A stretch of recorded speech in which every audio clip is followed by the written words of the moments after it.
16강 역대하 여행을 하는데 강의안이 한 장이어서 오늘 아주 들어오실 때 기분이 좋으셨죠? 몰라요. 강의안은 한 장 주고 또 어떻게 될지, 그렇죠?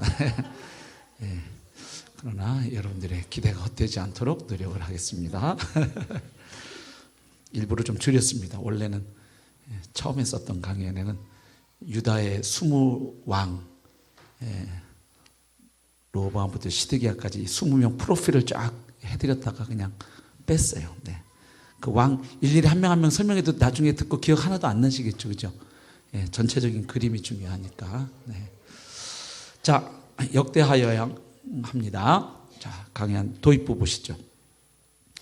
자, 역대하는 역대상에서 했던 내용을 계속 이어가겠죠? 원래 한 권의 책이었으니까 그걸 이제 나눈 거니까 당연히 쭉 이어지고 있는 거죠. 역대상에서 다뤘던 내용을 이어가는데 역대상에서 했던 게 뭡니까? 이스라엘의 왕국 시대, 그죠? 그 왕국 시대에 대해서 해설을 하는데 특별히 영적인 면에서 해설한 것, 이게 무슨 뜻이죠?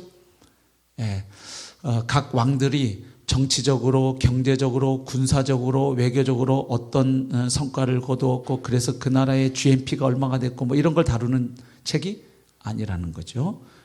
열왕기서하고 조금 다른 점은 열왕기서는 왜 우리가 하나님의 선민인데 우리가 이렇게 이스라엘과 유다로 쪼개졌고 이스라엘도 아수르에 망하고 남왕국 유다도 망해서 이렇게 바벨론에 우리가 하나님의 선민이 어떻게 이방 나라에 포로로 끌려와야만 했는가, 그것에 대한 분석이라면 이제 역대기는 같은 기간의 역사를 다루지만 왜 망했는가가 아니라 이제 바벨론 포로에서 돌아오게 되는 이 백성이 이제 그럼 우리는 어떻게 새로운 시대를 건설해 갈 것이냐, 미래지향적입니다. 그런데 앞으로 나아가기를 위해서 과거에서 교훈을 얻자는 거예요.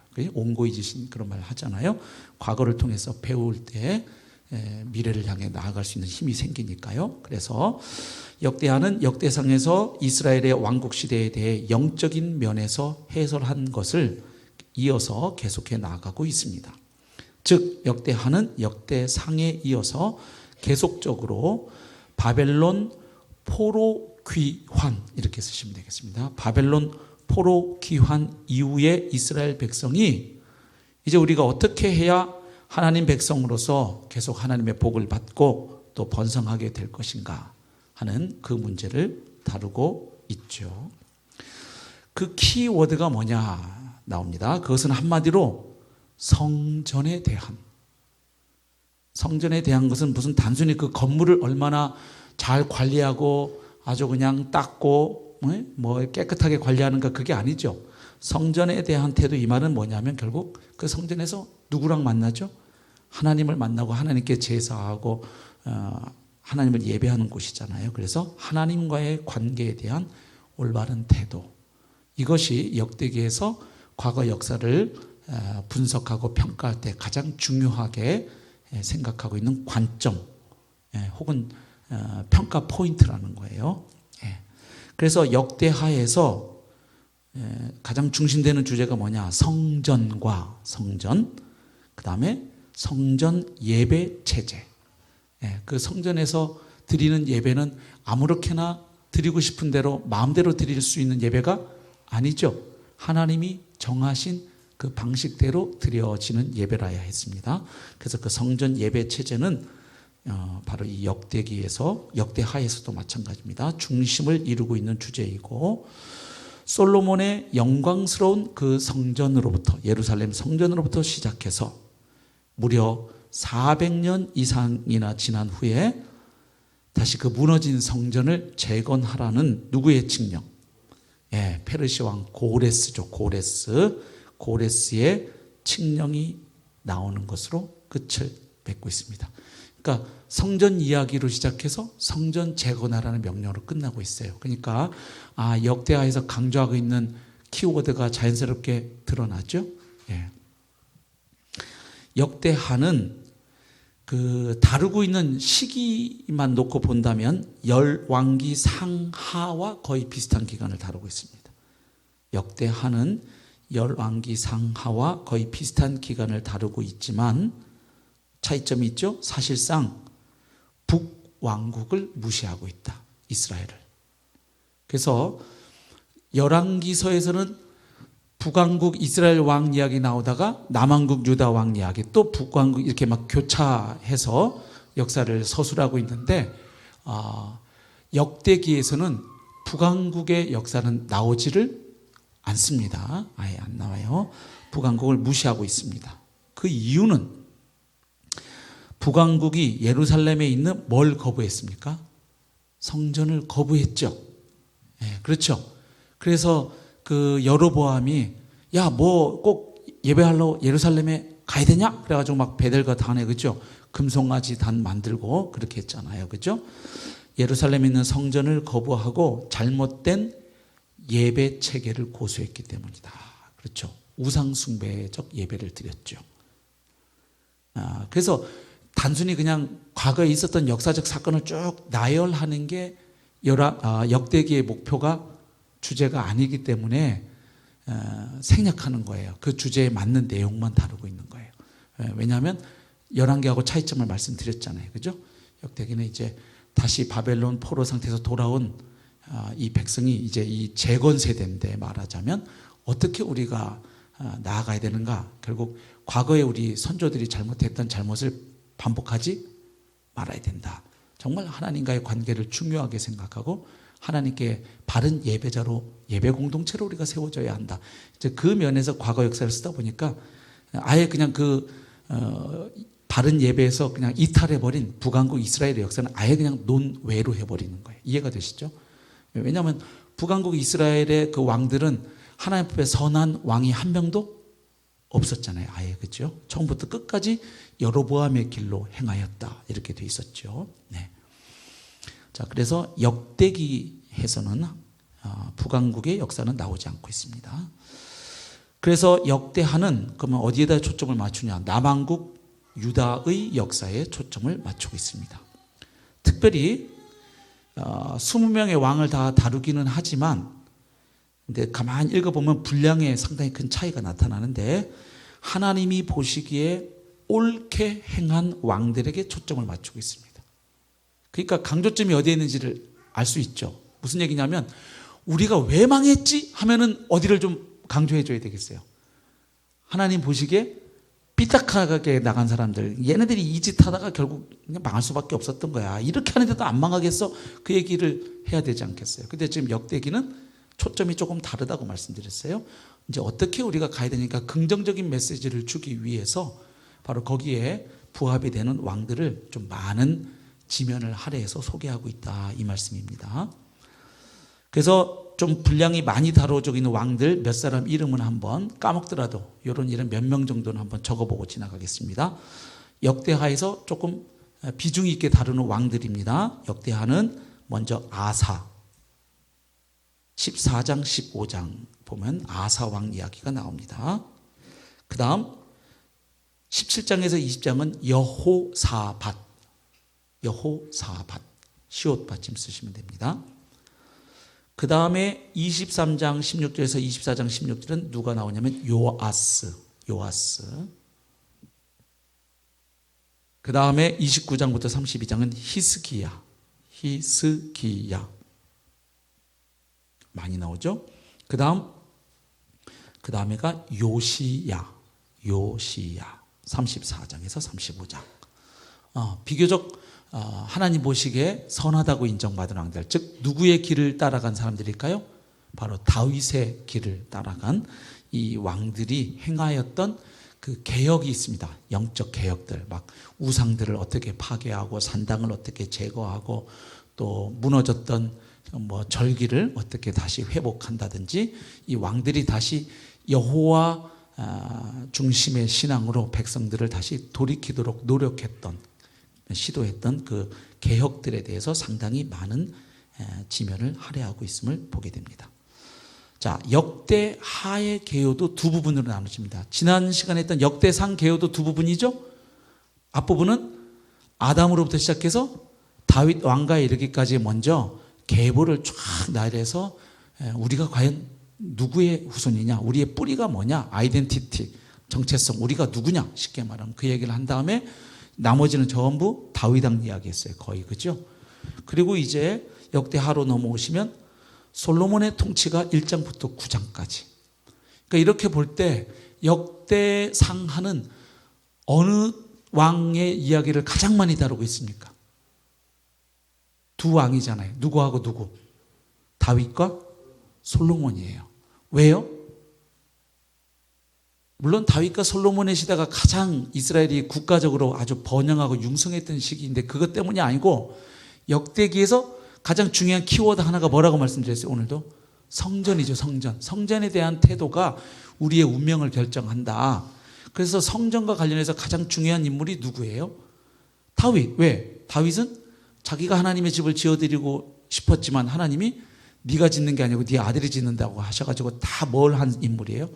준비를 해놓은 인물이 다윗이고, 그 다음 아버지가 다 준비해놓은 거 가지고 마침내 지은 사람이 솔로몬이에요. 그래서 성전을 강조하기 위해서 다윗과 솔로몬을, 그래서 역대상에서는 다윗 이야기고 역대하는 솔로몬이에요. 그리고 역대하 나머지 부분은 솔로몬 이후에 이제 유다 왕국이 망할 때까지의 그 왕들을 아주 간단하게 쭉쭉쭉쭉 훑어가되, 특별히 조금 다윗하고 비슷한 길을 갔던 사람들은 조금 더 페이지를 많이 할애하고 있다. 이렇게 그리시면 그림이 깔끔하게 잡힙니다. 자, 그래서 두 부분인데 솔로몬의 통치가 1장부터 9장까지 주로 어떤 내용이 다뤄지느냐? 솔로몬이 그 성전을 지어서 봉헌한 이야기, 그리고 그것을 봉헌했더니 하나님께서 응답하신 이야기, 그래서 그 성전에 하나님의 영광으로 가득 채워주신 그 이야기죠. 그 내용들을 중심으로 전개되고 있습니다. 이 단락에서 9장 가운데 무려 몇 장이? 6장이 성전의 건축과 봉헌, 그러니까 성전을 건축하는 그 과정, 그리고 마침내 지어진 그 성전을 하나님께 바치는, 봉헌하는 이 내용에 관련되어 있다는 것은 역대기의 주제와 목적, 강조점이 어디에 있는지 잘 드러나는 거죠. 그죠? 예.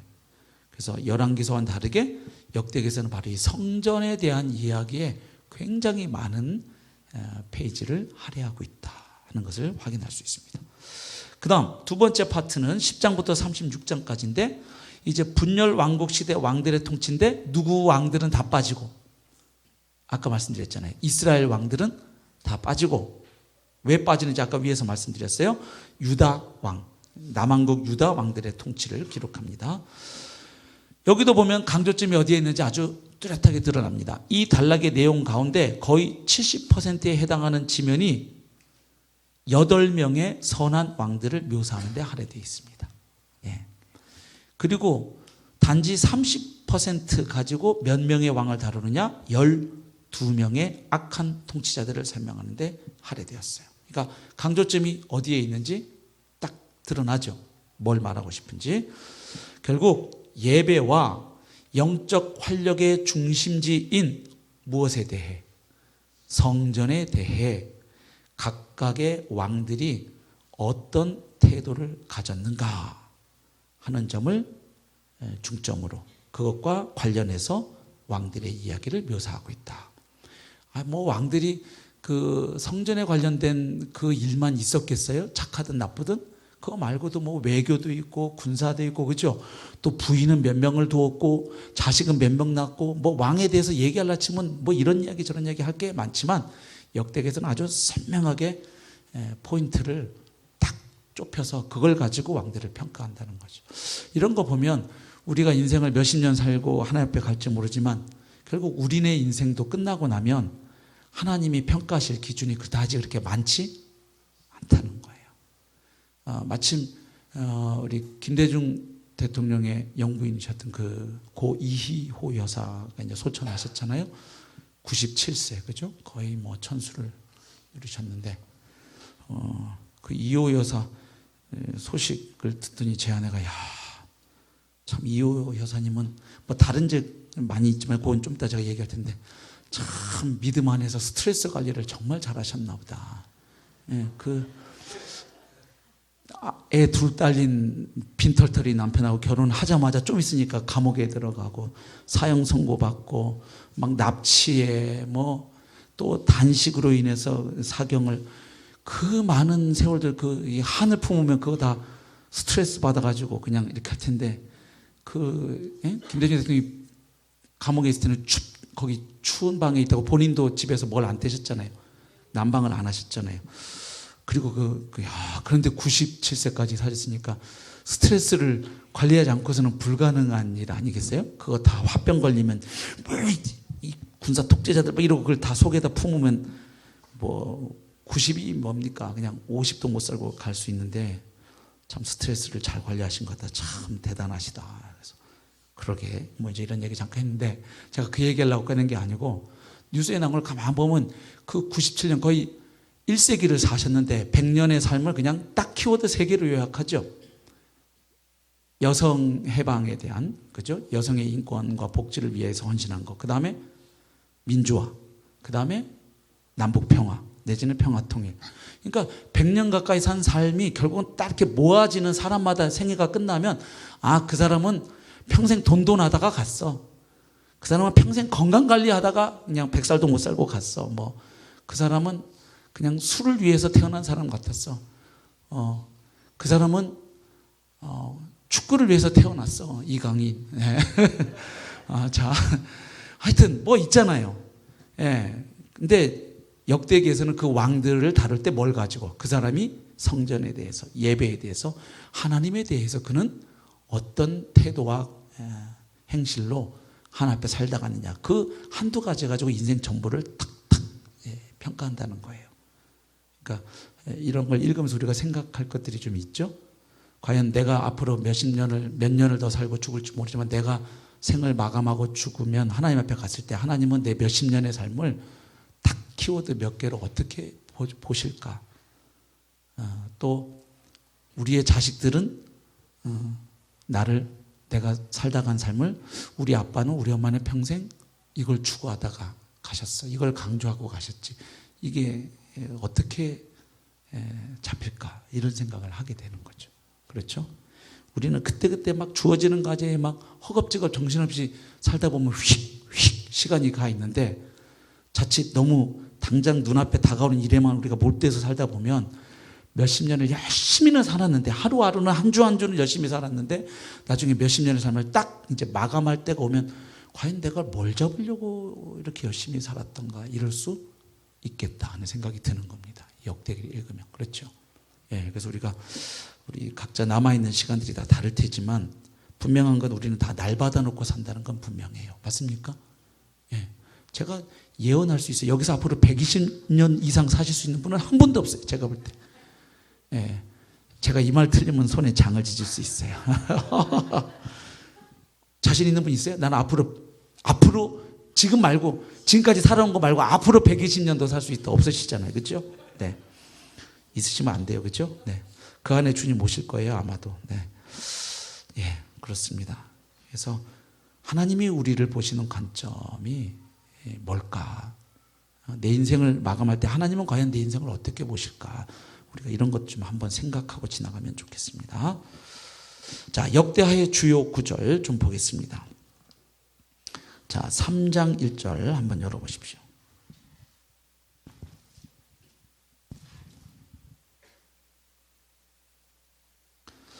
솔로몬이 예루살렘 모리아 산에 여호와의 전 건축하기를 시작하니 그곳은 전에 여호와께서 그의 아버지 다윗에게 나타나신 곳이요 여부스 사람 오르난의 타작 마당에 다윗이 정한 곳이라.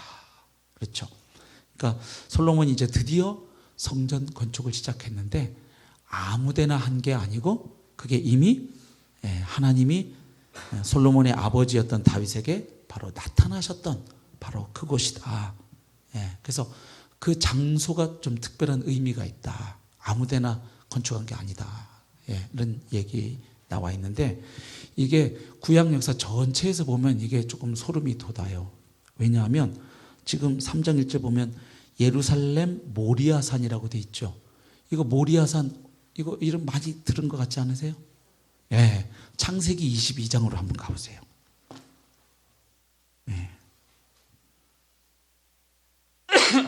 22장 1절 2절 보십시오. 그 일 후에 하나님이 아브라함을 시험하시려고 그를 부르시되 아브라함아 하시니 그가 이르되 내가 여기 있나이다. 여호와께서 이르시되 네 아들 네 사랑하는 독자 이삭을 데리고 모리아 땅으로 가서 내가 내게 일러준 한 산 거기서 그를 번제로 드리라. 그래서 이 모리아 산이 먼 옛날 지금 솔로몬이 성전 짓기 전에 하나님이 다윗에게 나타나시기 전에 그곳에 한참 올라가면 다윗이 주전 약 1000년경 사람이거든요. 예수님보다 1000년 전. 아브라함은요. 다시 거기서 또 1000년 가면 돼요. 예. 그러니까 아브라함이 이삭을 바쳤던 장소가 모리아산이에요.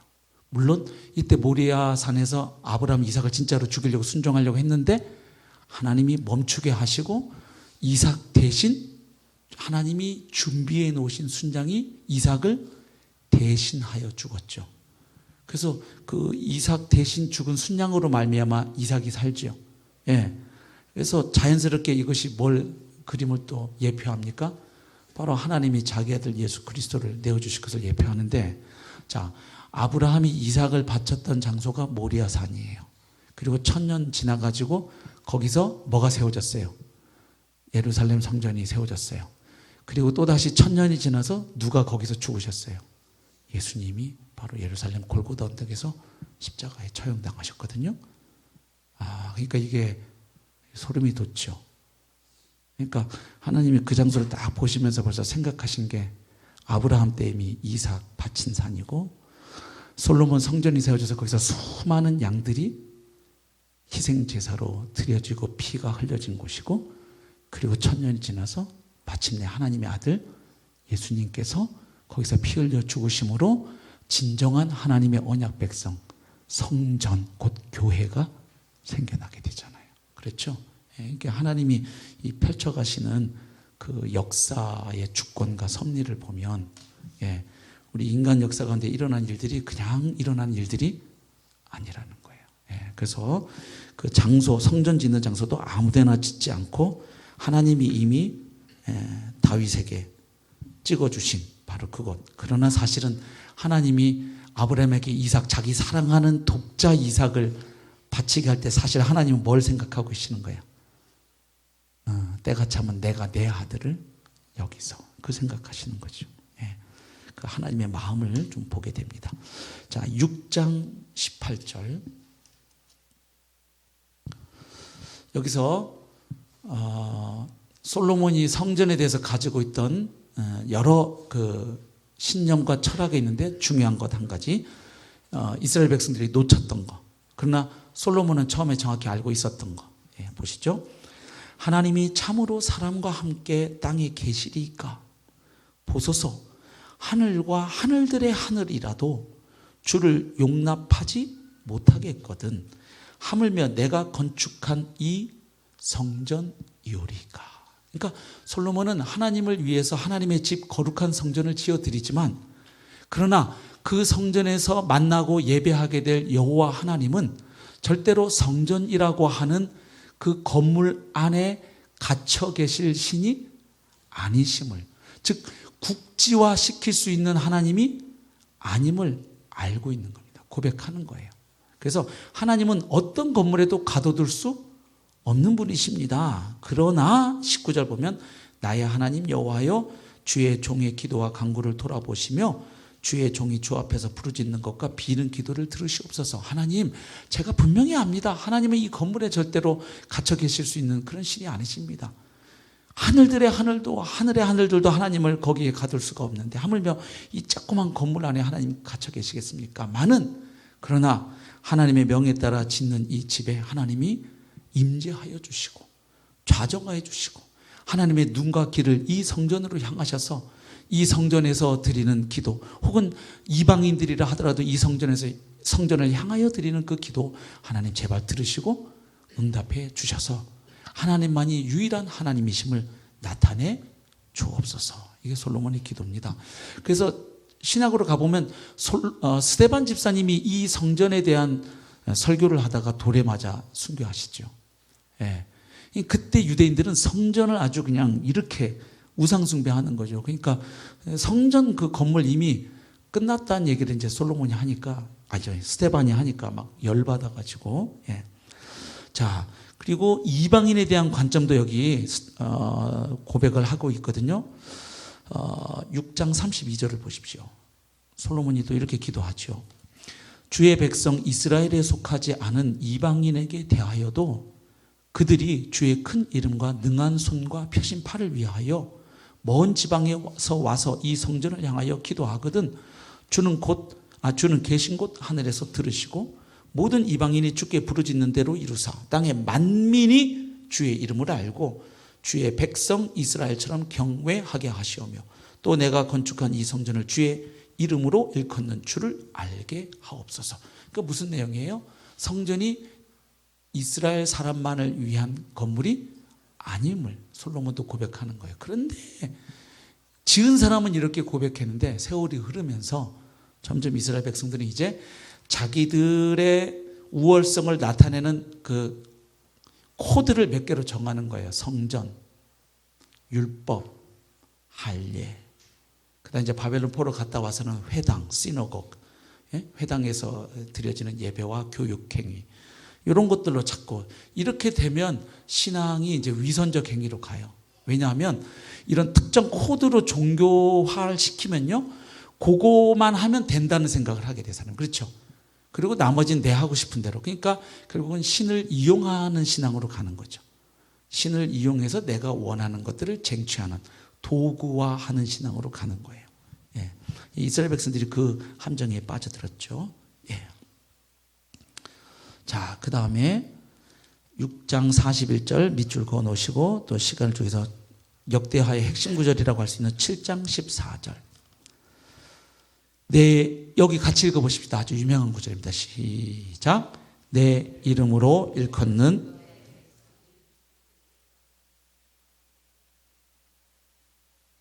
내 얼굴을 찾으면 내가 하늘에서 듣고 그들의 죄를 사하고 그들의 땅을 고칠지라. 아멘. 그러니까 이 성전에서 이런 마음으로 바른 자세로 기도하고 예배하면 하나님이 반드시 응답하신다는 약속이죠. 예. 그 다음 13장 5절 한번 가보실까요?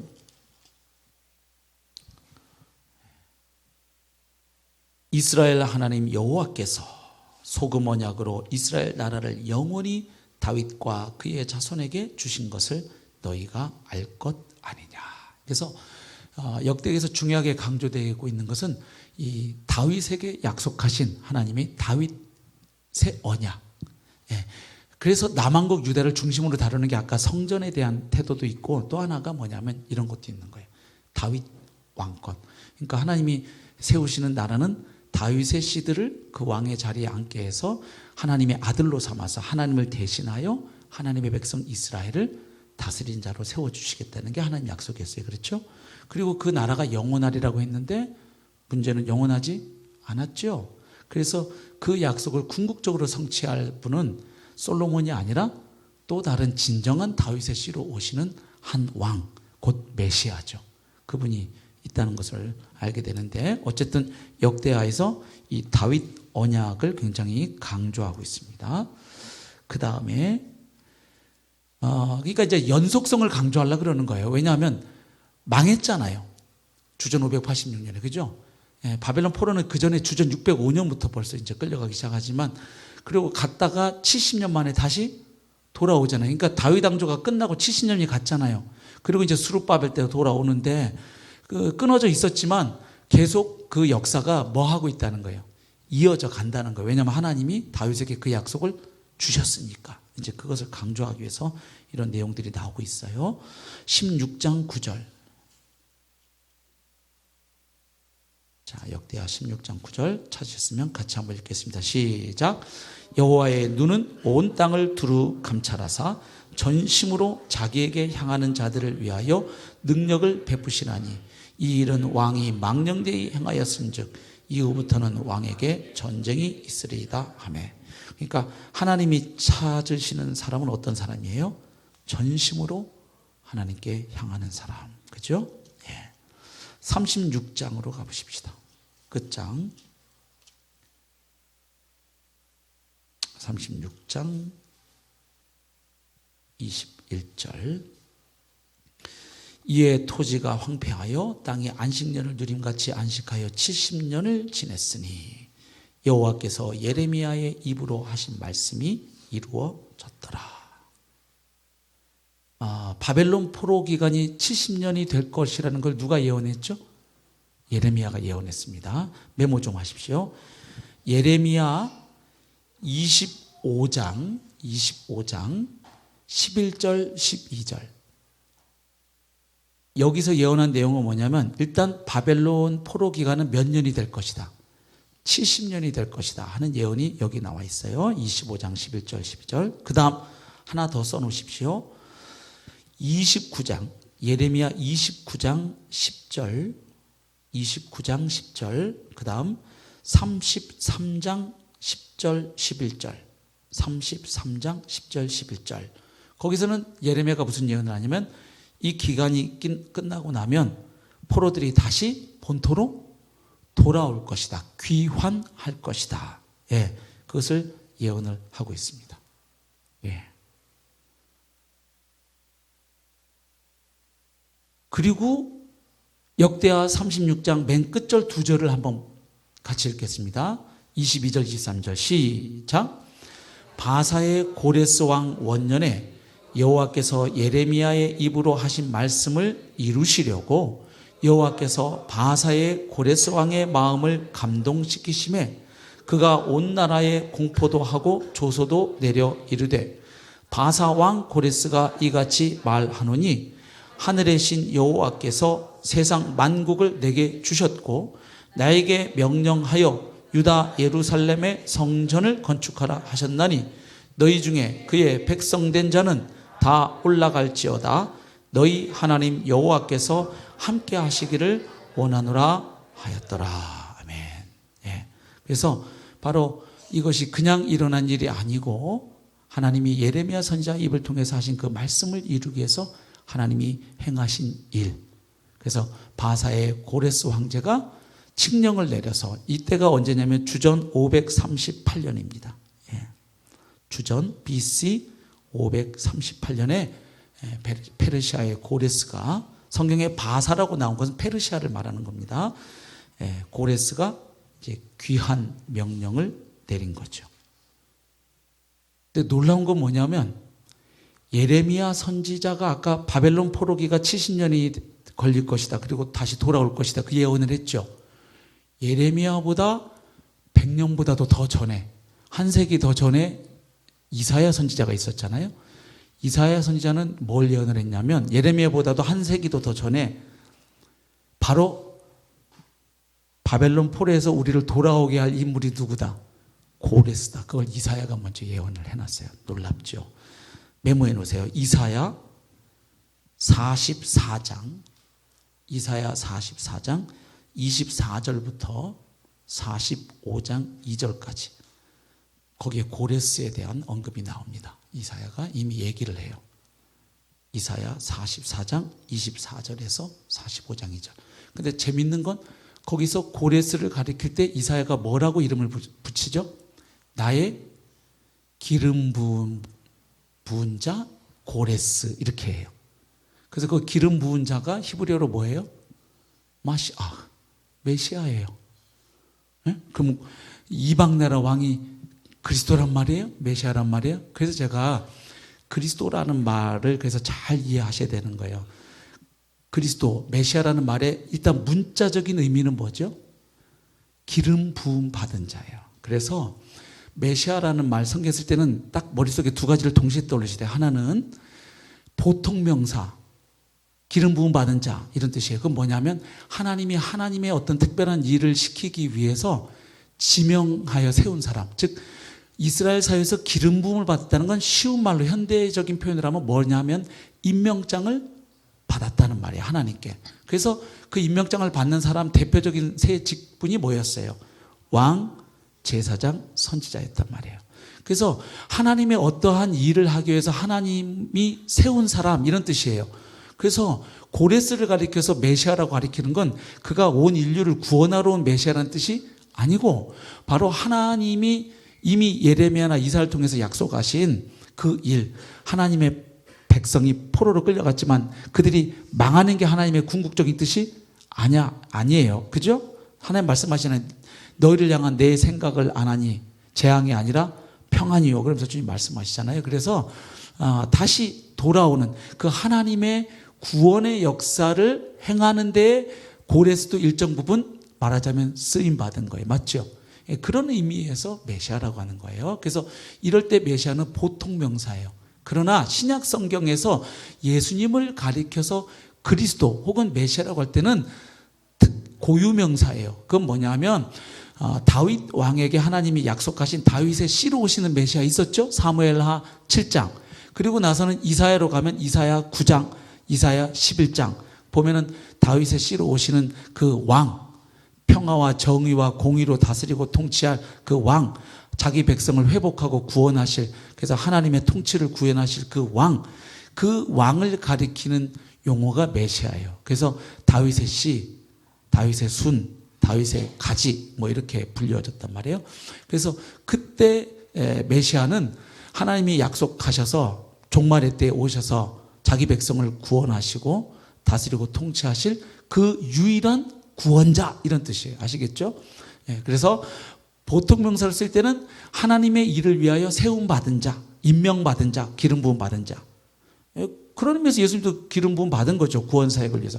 근데 좀 더 좁은 의미로 좁혀지면 뭐예요? 하나님이 장차 보내실 유일한 그 구원자, 종말의 유일한 구원자 그런 뜻이에요. 그래서 예수님을 향해서 그리스도라고 할 때는 바로 그런 뜻으로 신약 성경에 사용되고 있음을 다시 한번 이렇게 기억하시면 좋겠습니다. 자, 역대하와 그리스도 넘어가 봅니다. 다윗의 왕좌는 파괴되었지만, 그렇죠? 왜요? 바벨론 제국에 의해서 망해버렸잖아요. 그렇죠? 그리고 유다의 왕들이 바벨론에 비참하게 포로로 끌려갔잖아요. 그래서 다윗의 왕자가 그런 면에서 파괴됐다고 할 수 있어요. 그러나 역대하가 보여주는 게 뭡니까? 다윗의 혈통, 그 계보는 보존되어 남아있음을 보여줍니다. 비록 살인과 배역과 전쟁 그리고 포로 유배 등 많은 것들이 메시아의 계보를 위협했지만 실제로 보면 막 그 여왕이 그죠? 그 다윗의 씨들을 다 싹 몰살시켜 버리려고 그냥 다 죽이려고 시도하는데 하나님이 그런 위기 상황에서 다윗의 씨들을 보존하시잖아요. 그렇죠? 간섭하셔서 메시아의 계보를 위협했지만 메시아의 계보는 스룹바벨에 이르기까지 끊어지지 않고 분명하게 보존되었습니다. 자, 스룹바벨이 바벨론 포로기에서 다시 돌아와가지고 뭘 재건합니까? 예루살렘 성전을 재건합니다. 느헤미야는 뭘 재건해요? 성벽이에요. 느헤미야는 성벽이고 스룹바벨은 성전을 재건했어요. 그래서 그 성전을 가리켜서 솔로몬이 세운 성전과 구별하기 위해서 그걸 무슨 성전이라고 하냐면 제2성전이라고도 하고 스룹바벨 성전이라고도 하는 거예요. 그렇죠? 근데 그 스룹바벨 성전이 세워졌을 때 노인들이 막 울었어요. 왜요? 그 솔로몬의 성전의 그 영광에 비하면 너무나 초라해가지고 막 우는 거죠. 그래서 이걸 스룹바벨 성전이라고 그러고 제2성전이라고 합니다. 그래서 당시 유대인들 사회에서는 누가 또 메시아라는 기대가 잠시 있었을까요? 스룹바벨. 왜? 두 가지 때문에 그러죠. 하나는 혈통상 스룹바벨이 누구의 씨예요? 다윗의 씨. 그리고 지금 스룹바벨이 뭘 했어요? 무너진 성전을 재건했잖아요. 근데 사무엘하 7장에 보면은 다윗 언약에서 다윗의 네 아들 네 씨가 뭐하고 나를 위하여 집을 짓는다. 그리고 내가 그를 내 아들 삼아서, 그렇죠? 그런 말이 나오니까 다윗의 후손이네? 성전 재건했네? 그러니까 스룹바벨인가? 근데 아니죠. 그리고 나서 역사가 어떻게 됐어요? 페르시아 다음에 또 일어난 제국이 어디예요? 헬라예요. 그리스, 알렉산더. 그래 또 그리스의 지배 아래 가고 그 다음에 그리스 알렉산더가 36세인가에 젊은 나이에 죽어요. 예. 그러니까 그 4명 장군들이 4개를 땅덩어리를 나눠가지고 그 제국을 해서 프톨레미 왕조 밑에 들어갔다가 셀류쿠스 왕조 밑에 들어갔다가 마카비 그 혁명 일으켜가지고 잠시 조금 독립하는 것 같다가 또 누구 밑에 로마 밑에 들어가 있는 거예요. 예수님 당시는. 그러니까 이 유대인들이 오매불망 기다리는 게 누가 되는 거예요. 우리를 다시 회복시켜줄, 그래서 다윗의 시대 영광을 좀 재현해줄 메시아는 도대체 언제 오는 거야, 이렇게 기다릴 때가 예수님이 하나님 나라 복음을 전하셨던 바로 그런 시대적 상황이에요. 그러니까 막 오병이어 기정 행하고 그러니까 예수님을 뭐 삼으려 그래요? 왕 삼으려 그러죠. 예수님 도망가시고. 그러니까 그렇게 기대했던 것이죠. 근데 예수님은 저번에 우리 봤지만 침례식 때 이는 내 사랑하는 아들이요, 거기서는 뭐예요? 바로 다윗의 후손으로 오시는 왕적인 메시아적 사명이 자기에게 있음을, 그 다음에 이는 내 기뻐하는 자라 할 때는 뭐예요? 바로 이사야서 42장부터 53장에 나오는 여호와의 고난받는 종으로 오시는 메시아, 이 두 개가 결합된 음성이 들려왔단 말이에요. 그러니까 자기는 이 땅에 하나님의 나라를 회복하는 왕으로 왔는데 그러기 위해서는 예수님은 반드시 어떤 왕이셔야 되는 거예요?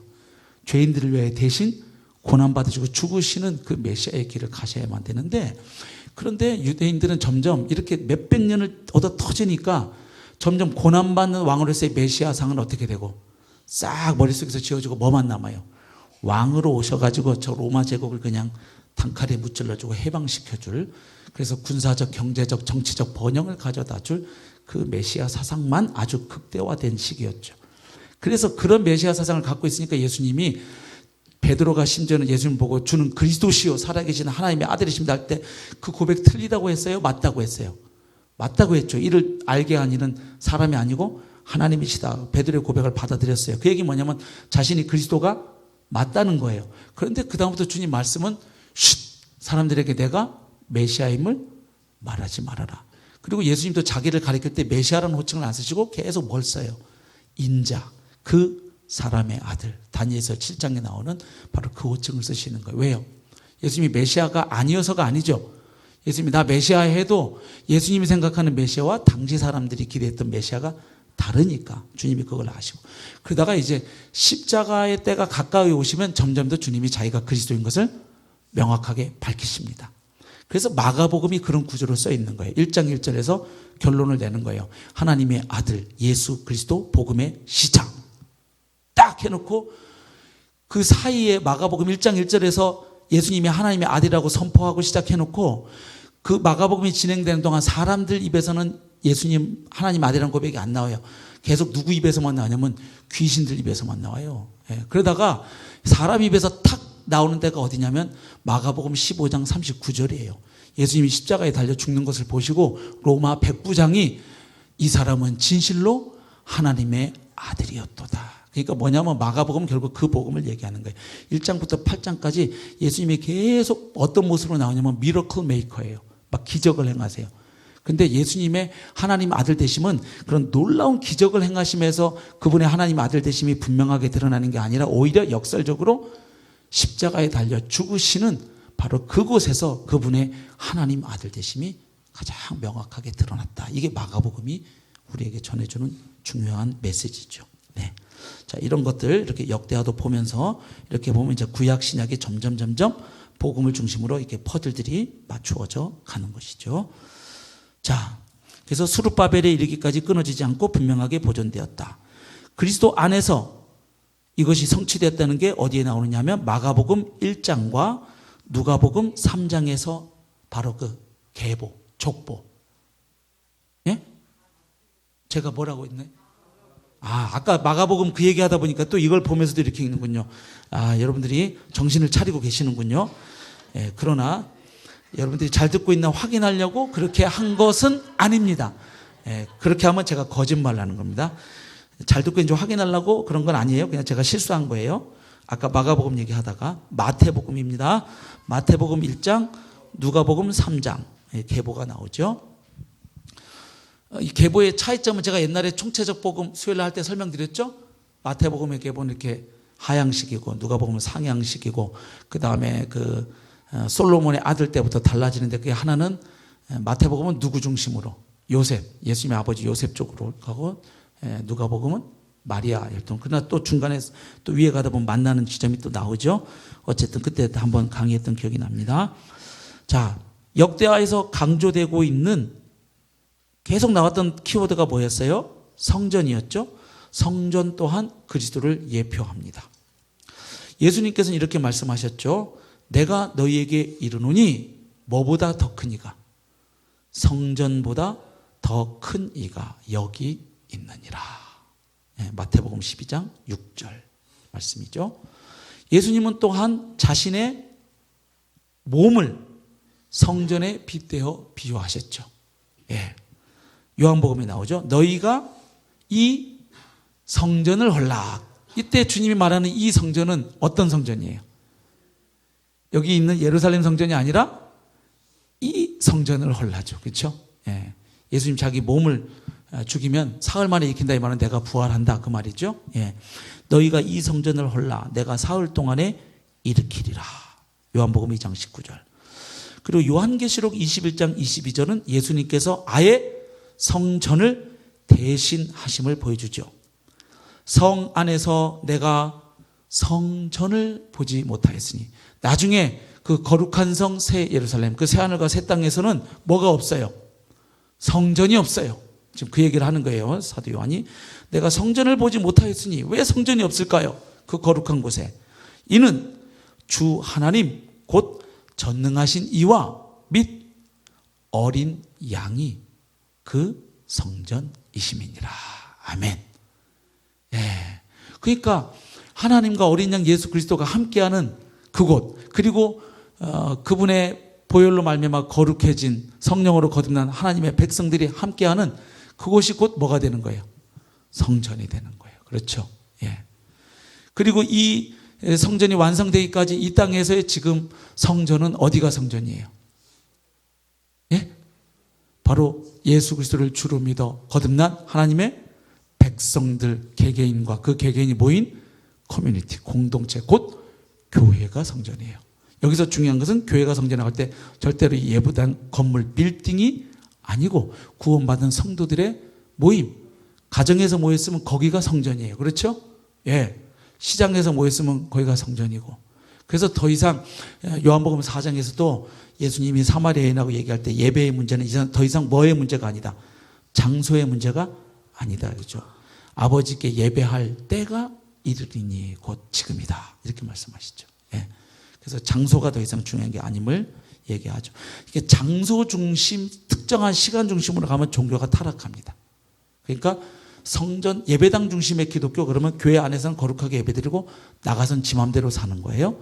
또 주일 성수를 너무 지나치게 강조하면 주일 하루는 거룩하게 죄도 안 짓고 돈도 안 쓰고 공부도 안 하고 막 주님을 위해서만, 근데 나머지 6일은 내 멋대로. 그러니까 항상 이런 반작용이 있어요. 11조도 계속 잘못 강조하면 10분의 1 하나님 거야, 이거 안 하는 11조 하는 사람 도둑질하는 거야 막 이렇게 하면 무슨 생각을 해요? 그래? 에이씨, 10분의 1은 그래 그냥 내가 도둑놈 되기 싫으니까 드리고 10분의 9는 내가 이렇게. 근데 그게 아니잖아요. 그 10분의 1 드리는 게 모든 것이 하나님 거라는 걸 인정하는 거죠. 그걸 고백하고.